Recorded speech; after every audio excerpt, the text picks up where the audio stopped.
The world is a frightening place. How are we to navigate the perils that lurk out there? Well, the British Army has some advice for its soldiers.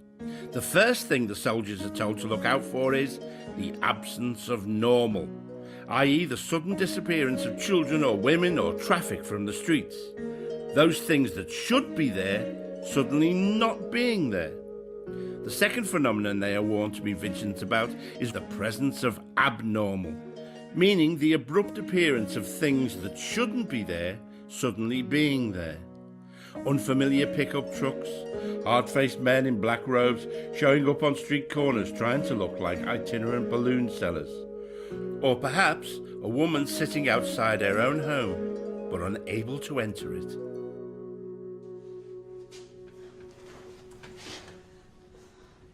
I wasn't even born when the events of Paris 68, Les Aumônes, happened. Wouldn't be born for another 12 years. But strangely enough, I know all about them. See, there was this art teacher at school. You know, people say, oh, there was this one teacher at school who really inspired me. Well, he wasn't that. He was just some frazzled old lefty, and the only interesting thing about him, the only compelling thing he'd ever done, was he'd actually been in Paris in 1968. So he never shut up about it. The riots, the street theatre, the fact that he'd been beaten up by the CRS, the slogans on the wall, be realistic, demand the impossible, la poésie est dans la rue. Poetry is in the streets. Mostly, he would talk about the Situationists. The Situationists were these Marxist surrealists, and their slogan on a wall was beneath the pavement, the beach. They had all these ideas about reclaiming the city, which they called psychogeography.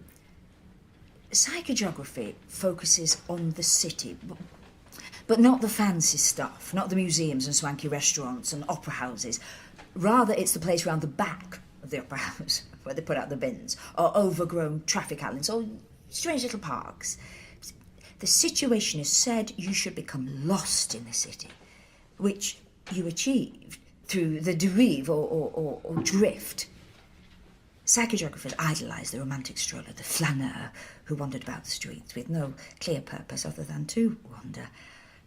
Of course, there's a thin line between a flaneur and some idiot who just got lost. That's why I bought a flat in central London, because I had this idea that I would wander the city streets finding inspiration and illumination. Except I didn't. I don't. I drive everywhere. I suppose, although he was an arse, the art teacher's words stuck with me because that's what I thought I'd become. Some kind of artist. But then when I was 13, my dad got sick, and it was terrible to see this big man who'd been my protector, my rock, suddenly shrunken and white with pain. My mum was no use, she just ran around screaming. And at that same point, well, I decided I didn't want to be an artist anymore. I buckled down at school, where before I'd been a bit of a troublemaker. And I went to university and studied law, and now I work as the youngest partner in a big city law firm. It's not a big passion, but I've never regretted following that path, and I'm really good at it. People do sometimes ask me, do I have something else I wish I'd followed instead of law? There is an artist in our street, not one of the big ones, not a shark piccolo or anything. You've probably never heard of him, but still, he can afford a whole Georgian house. I mean, who'd have thought you could make so much money from art? This is a very nice area as it goes. The pavements are always clean. There's a private square opposite. Considering how close we are to the centre of London, it's fairly quiet here. Well, except when it's not. But it's nice here. It was only when I reached the front door and slipped my hand into my coat pocket that I discovered that I must have left my front door keys inside when I went to work in the morning. Oh. So I'm sitting in my car, outside my house, with almost 3 hours to kill before my husband comes home. I think about getting the laptop out and working on some case notes. Then I think about making a couple of work calls on the mobile. Then I think about not doing either of those things. I think about, for once, just relaxing. Just sitting there and watching the world go by. So, I'm sitting in the car, the heater's on, and I'm looking around at the other houses. And it occurs to me that this is the first time I've ever really spent any time actually looking at the street where I live. Normally, all I ever do is step out of my front door, cross the pavement to my car or an Uber, or go to the corner to hail a taxi. It's weird. I've lived in this street for nearly 10 years without ever looking at it for more than a few seconds. So what do I see when I look? A long row of elegant four-storey early Victorian townhouses, and facing them a large private square with plane trees reaching up higher than the houses. Beyond that, the outline of more trees, because even though this is the very centre of London, a brisk 15-minute walk to the West End, bizarrely, our street is on the irregular edge of several acres of grass and woodland. The garden square backs onto a children's playground complex, playing fields with tall London plane trees and bushes, and beyond that the council park. Monty used to go into the park, our cat. I'm sure he must have done. In fact, Monty was the only member of the household who knew the area well. He wasn't a neuter tomcat. I'd had him since he was a kitten. Every night, Monty'd wake up from his place behind the broadband hop, then he'd squawk to be let out the window and swagger off towards the square. The last I ever saw of him was his ball swinging as he disappeared into the shadows. Then the next day he didn't come back. I'd always sort of imagined Monty was indestructible. I thought he was so wise and so smart that he'd always be able to avoid any car wheels or wild dogs that came his way. But apparently not. That was a year ago now. Anyway, the reason we chose the house wasn't for its rus in ube charms. Rather, it was because of its proximity to the law courts. My offices are in Bedford Row, which is only a 5-minute drive away. The barristers I need to see are in the Inns of Court, which start at Gray's Inn, which is literally at the end of our street. And my libel cases are heard in the law courts themselves on the Strand. In a way, the whole area is like a legal shopping mall.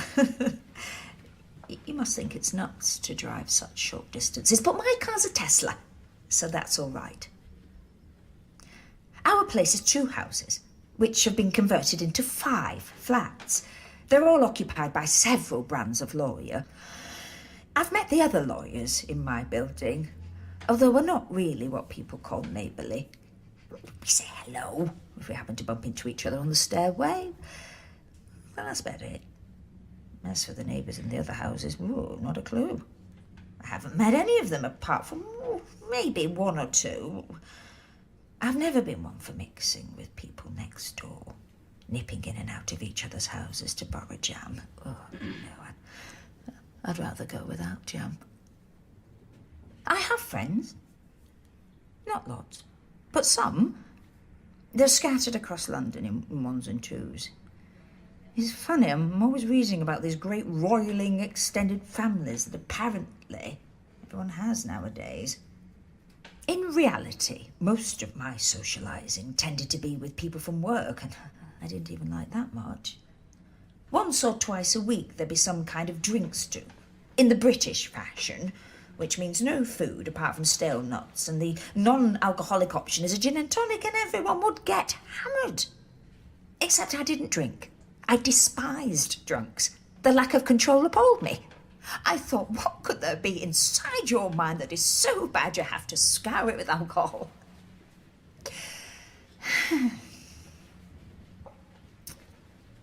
I still think about Monty a lot. Every day, really. I checked the time. I'd only been parked there 18 minutes. That sounds like a decent length of time, but it isn't. It's just 18 minutes. There's so much time to kill. I think I might try another nap. It's so warm in the car with the heater on, so I close my eyes and snuggle down into the seat. The instant I do this, I hear a car zooming up playing this, well, noise. I mean, it's a residential area, not some drill music drag strip. So I watch this car park up, and I recognise it immediately. It's a red Vauxhall Astra. It has a huge blue disabled badge in the window. Never seen the owner before. Well, this young man literally jumps out of the car. Good-looking guy. He's wearing sports gear and he's dancing like he can still hear the music, dancing like he's in a club. And he dances right across the road, really going for it. I can only assume he's still on some high from some drug he's been taking, coke or ketamine or moo cow or whatever it's currently considered fashionable to kill your brain cells with.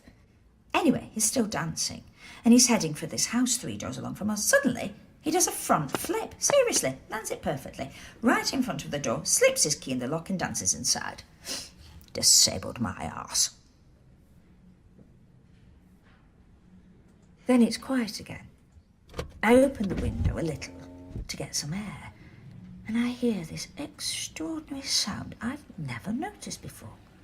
The roar of rushing water, and it's coming from a cast iron manhole cover in the middle of the road. And then I remember this woman I met, a neighbour, started talking to me in the supermarket, who said she'd noticed me and we lived in the same street. So I asked her which house she lived in, and she said Sir Abdul Ali Khan. I thought at first it was one of those gender things you can't challenge anybody on anymore, and though she looked like a 60-year-old female academic type, she had chosen to identify as some sort of Muslim potentate. But it turned out she was referring to the blue plaque on her house. Sir Abdul Ali Khan, Muslim scholar and poet. We don't have one, but there's hundreds of them in the street, writers, artists, politicians who lived and sometimes died in these houses. I don't think there's ever been one in our house that says, Catherine, adequate lawyer. But she'd written this book on the history of the neighbourhood, had Sir Abdul Ali Khan / timid academic woman. And in it she writes about all these local rivers and streams, tributaries of the Fleet and the Tyburn that crisscrossed the neighbourhood and once ran above ground, full of fish and reeds and wading birds, but now are confined to coverts under the street. I thought of these black currants beneath our houses, and it made me feel sort of strange. There's all these psychogeographer writers like Ian Sinclair, who walked right round the M25, Will Self and Peter Ackroyd, who wrote some creepy books about London. He used to have his office in the street, and when he tottered past to go to the corner to hail a taxi, I'd hold Monty up to the window and say to him, "There he is, that's Peter Ackroyd." He did this remarkable thing, Peter Ackroyd. He had a heart attack or something, but he said he wasn't going to let it change the way he lived his life in any way. He wouldn't stop drinking or smoking, lose weight or take more exercise. I can't imagine that, not making every effort to keep yourself safe from harm. Anyway, he doesn't come by anymore. I don't know whether that's because he's moved his office or he's lying in a coma somewhere. His mind dark, like one of those rivers.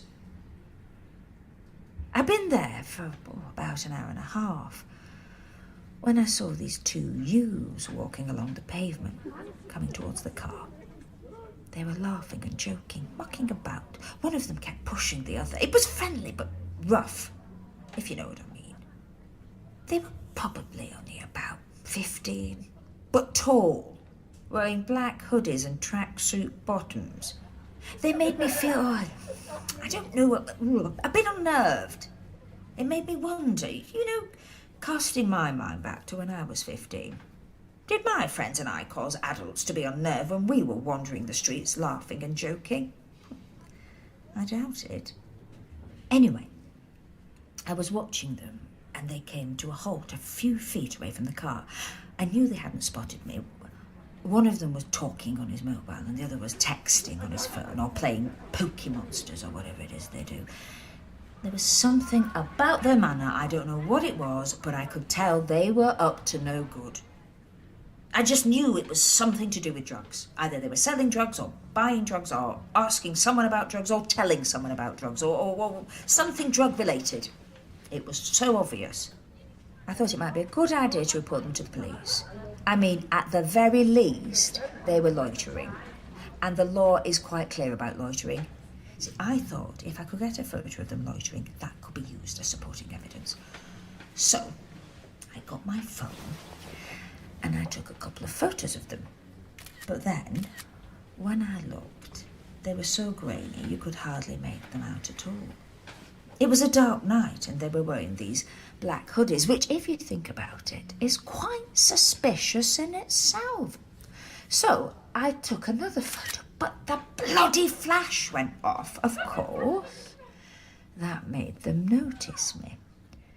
Suddenly, the two of them were staring right into the car, right at me. I didn't know what to do. I was just frozen. Then I thought, sod it, I'm phoning the police right now. So, I press 99. Then the screen goes completely black. The battery just dies.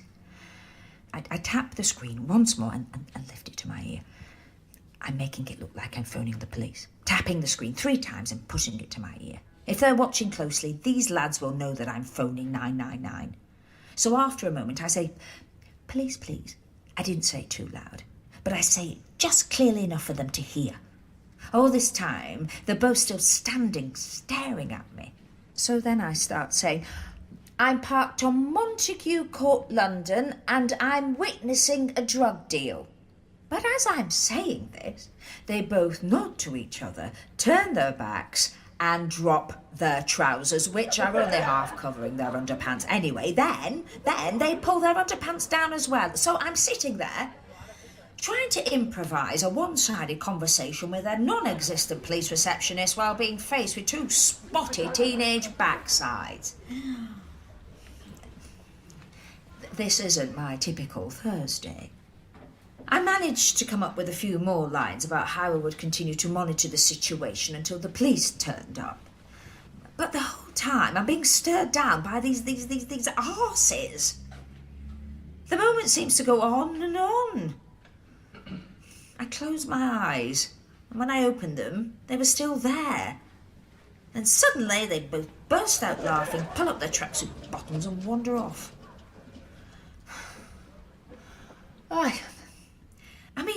I wouldn't say that I feel violated, but actually I do feel violated.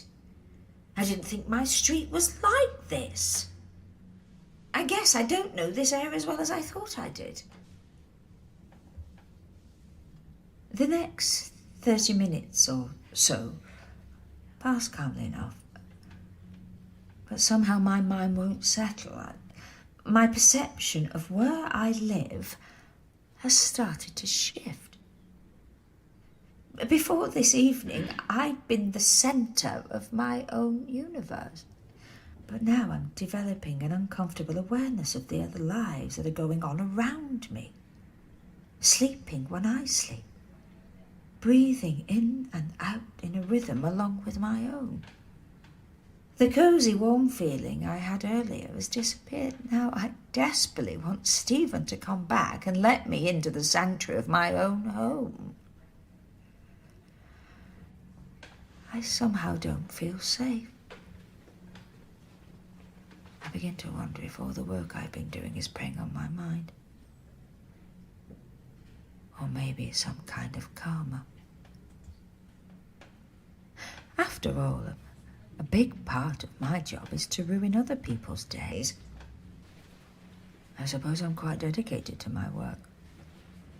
Those distinctive long brown envelopes I send out, a size and shape that nobody else in the world uses. So when one of those drops through your letterbox, you know you're in trouble right there. As soon as someone sees one of those letters on their doormat, They know their day is ruined. Perhaps I have to pay a price for all those long brown envelopes. About 9:30, I noticed two swarthy young men exit the house next door but one. They're accompanied by a very pretty young girl. About 15 years old, I'd guess. She's beautiful. The sort of girl men can't help staring at. Tall, blonde hair, big eyes, lovely face, lips, great figure, but very natural, you know? Not all fillers and lip plumpers and boob jobs. She's just very naturally beautiful. A whole life ahead of her. Again, it makes me think about when I was 15, 16, how anxious and critical I was about my appearance, how I absolutely hated so many things about the way I looked.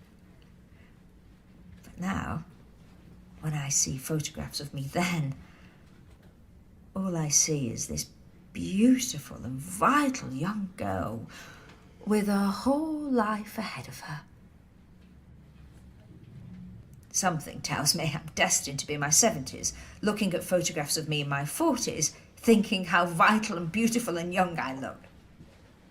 I just wish I could see that right now. Anyway, I'm watching this beautiful young girl coming out of number 66, accompanied by these two young guys. So the three of them cross over the road and they're standing by this red sports car just in front of me. It makes me uneasy, though. I mean, what exactly is the relationship between the girl and the man? I mean, is one of them her boyfriend? Or are they in some way in control of her?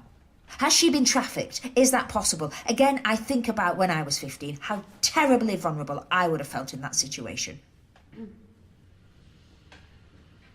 It's now 10 o'clock. I can't believe how quiet the street is.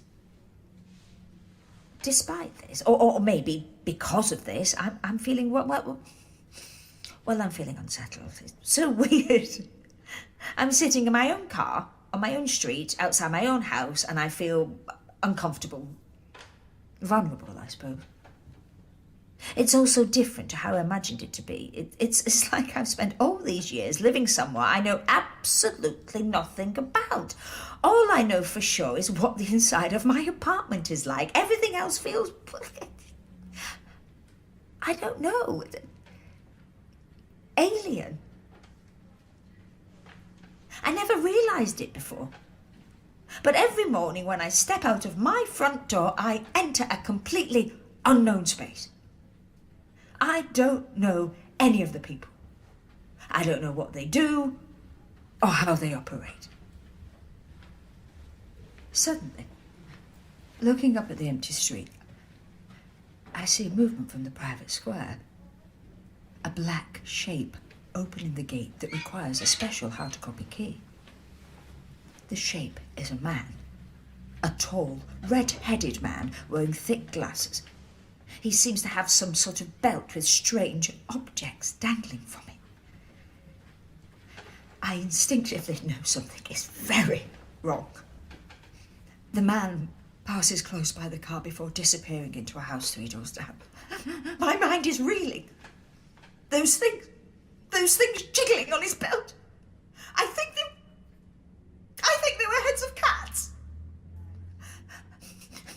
My heart is pounding against my chest, heavy and hard, like it's trying to get out. I can't believe what I've seen. It's so horrible, but so fleeting. But I know what I saw. And you see, part of me wants to run up to his door, hammer on it and challenge him. But then the biggest part of me wants to drive away. Drive as far away from him as I can. Drive as far away from the street as I can. I'm breathing so fast, I'm starting to hyperventilate. I'm looking for a bag to breathe into or anything to slow my heart rate and calm me down. Oh, I wish I still smoked. I check the car doors are definitely locked. Seconds later, I check again. I'm so unnerved. My mind won't settle. I can't believe I actually let myself fall asleep earlier. Allowed myself to be so vulnerable. It takes about 10 minutes for me to get back on top of my panic. But as soon as my breathing is back to normal, I start crying. I'm thinking about Monty. Is that what happened to my cat? Was he cornered in the communal garden by the cat man? Did he end his life wiggling on the belt of that weird man? Dear God, I'm sitting there and my mind is reeling. I thought I lived somewhere quiet and respectful and safe. But all my preconceptions have been blown away by these few brief hours spent watching life go on around me. I've spent my whole life trying to be safe. By the time Stephen arrives home on the dot of 11, I've become a nervous, panicking mess. He tries to soothe and calm me down, but I refuse to listen to his soothing words. I tell him we need to move house. We need to get away from this dangerous place. Under the pavement is not the beach. Under the pavement is dark soil and the bodies of dead cats and unexploded bombs. And in a bid to quell my panic, he asks me where I think I'll feel safe. And that stops me in my tracks, because suddenly I can't think of anywhere I'd ever feel safe.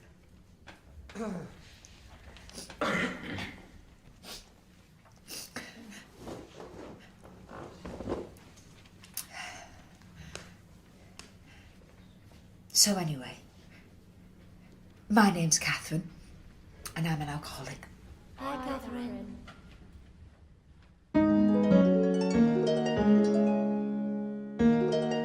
Locked Out starred Maxine Peake. It was written and narrated by Alexei Sayle and adapted for radio by Graham Duff. The producer was Joe Nunnery. It was a BBC Studios production.